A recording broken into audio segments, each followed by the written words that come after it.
Ito po kasing ano nyo, yung OLA ninyo na to, matagal na to. Actually, nagpalit na ng pangalan yan eh. No, maraming palit na ho ng pangalan yan, no? At marami na ho talagang winalangyayang ano na yan, OLA na yan, na hindi ko nga ho alam bakit nandyan pa. May nagtanong sa akin, Boss Rai, pa-help po. What to do po sa nagme-message sa contacts ko ng kabastusan? Nagbebenta na daw po ako ng ari ko. Sa halagang 1,000 lang po utang ko sa kanya, tapos iba pa phone number binibigay niya. Ang app. Alright, napakagandang katanungan po nito. Pero bago natin sasagutin, imbitahan ko muna sana kayo na pakisuportahan po yung aking mga social media accounts sa YouTube, Facebook, and TikTok. Alright, sagutin ho natin, no?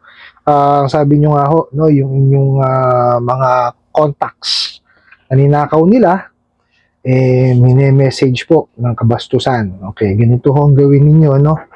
Ano ho kayo, ipablatter nyo po, tapos mag-file ho kayo ng kasong sexual harassment. Kasi sexual harassment po yan, no? So, ang maganda pong gawin ninyo is kunin nyo po or hingin nyo po dun sa inyong mga contacts, no, na minessage nila ng ganong klase, no? Ipasa sa inyo kanyo yung message, no? Screenshot nila, pasa sa inyo.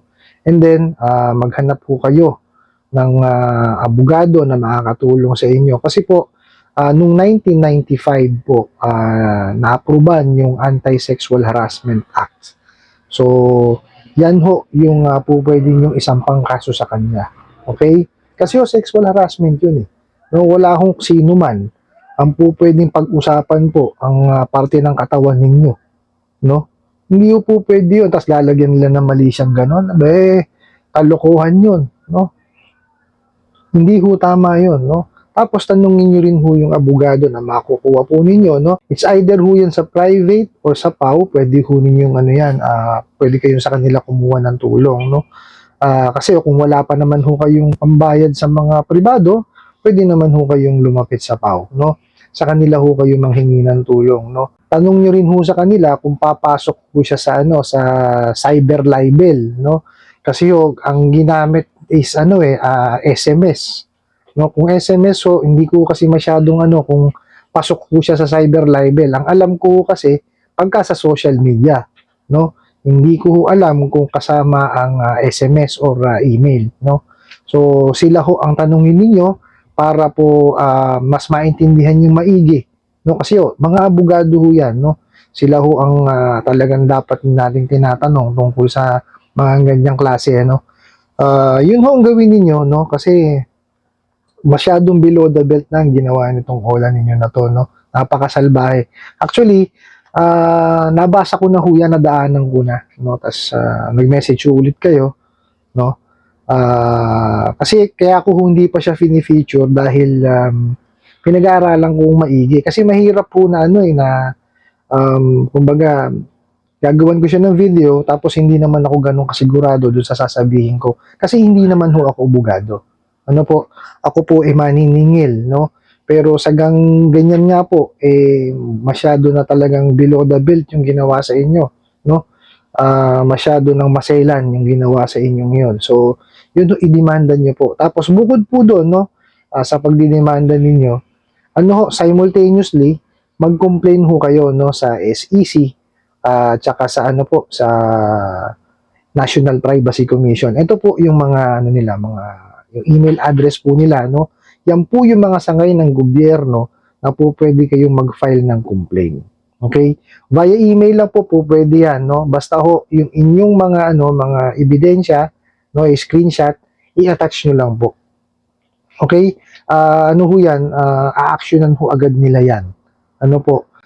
Ito po kasing ano nyo, yung OLA ninyo na to, matagal na to. Actually, nagpalit na ng pangalan yan eh. No, maraming palit na ho ng pangalan yan, no? At marami na ho talagang winalangyayang ano na yan, OLA na yan, na hindi ko nga ho alam bakit nandyan pa, no? Kasi yung una kong pangalan na ginamit niyan, ano na-revoke na po, no? Tapos ang ginawa ho ata niyan is nakakuha na naman or gumawa na naman ng bagong pangalan, no? Bago yung ano deadline nung sa ano sa registration po sa mga OLP, yung mga online lending platforms, no? Kasi ganito ho yan, no? Ang isang lending company po, no, pagka wala ho siyang kumbaga pahintulot, no, sa SEC na siya po ay merong or po pwede na mag-advertise or mag-process ng application through online. Ang tawag po doon kasi is online lending platform. So dapat kasama ka ho doon, no? Kailangan ho yun nakarehistro ka as online lending platform. Ito hong mga OLA na to, no? For example, yung na-revoke ho nung nakaraan, no, yung kumpanya na yon, kaya nga ho yun, mayroong 7 OLA yon, no. Yung kumpanya na ho na yun, registered siya as online lending platform. Tapos po, out of yung isang kumpanya na yon, may 7 online lending apps, no. Tapos yung iba pong mga kumpanya, dapat yon talagang rehistrado sa SEC as online lending platform para po sila makapag-advertise at makapag-process po ng loan using online. So pag sinabi niyo online, yung online lending apps nga po or through website. Okay? Yun ho yung pinagkaiba, no, ng ibang mga traditional lending dun sa mga lending na merong abiso or merong karapatan na mag-advertise or mag-process ng loan sa online. Okay? Yun po yung online lending platform. Okay? Pero meron mga traditional lending din po na pinayagan, no? Umabot po sila dun sa deadline ng SEC na yon, no? Sa ngayon ho, nasa 140 plus ho yan eh.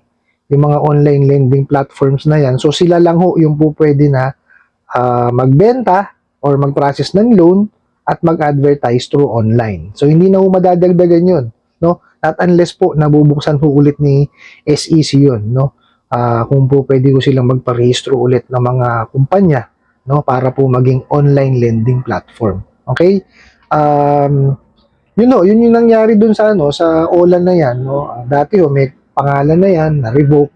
So gumawa ho ulit ng or nagparehistro ulit ng panibagong ayan, nangwawalang yan na naman ho, no. So ganun ho ang gawin ninyo, no. I-demanda nyo, tapos simultaneously i-complain nyo po siya, no, para ho dalawa bukol, no. Tapos sabi nyo nga 1,000 lang naman yung nahiram ninyo, bayaran nyo na lang po. Total, winalang na rin lang ho kayo ng ganyan, no. Talaga sinalbahe kayo, yun hong na lang bayaran ninyo.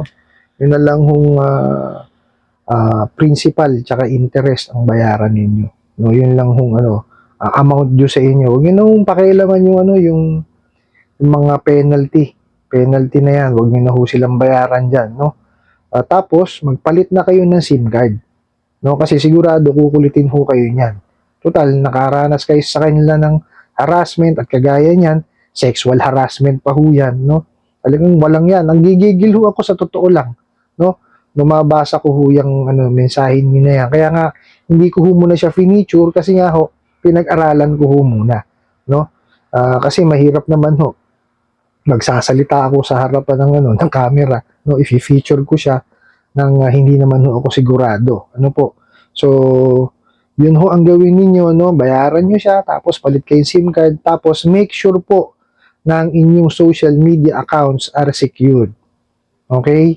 Huwag ho kayong magpapapublic, no, huwag nyo ipapublic yung inyong mga social media accounts kasi, nako, grabe yung mga OLA na yan. Dahil nga, nahack na kayo niyang mga yan.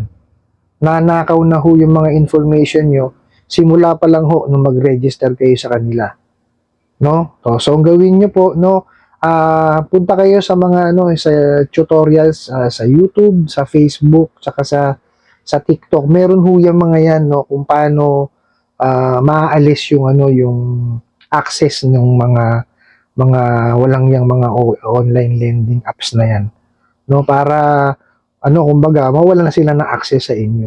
Ganun ang gawin ninyo. Po? I hope nasagot ko po itong katanungan na to at sana po ay makatulong. Maraming salamat po sa inyong walang sawang pagsuporta at panonood sa aking mga videos. Maraming salamat po sa inyong pag-like, pag-share, pag-comment at pagtatanong. And kunin ko na rin po itong opportunity na to para imbitahan kayo na pakisuportahan po ang aking mga social media account sa YouTube, Facebook, and TikTok. Hanggang sa muli po, yun lang.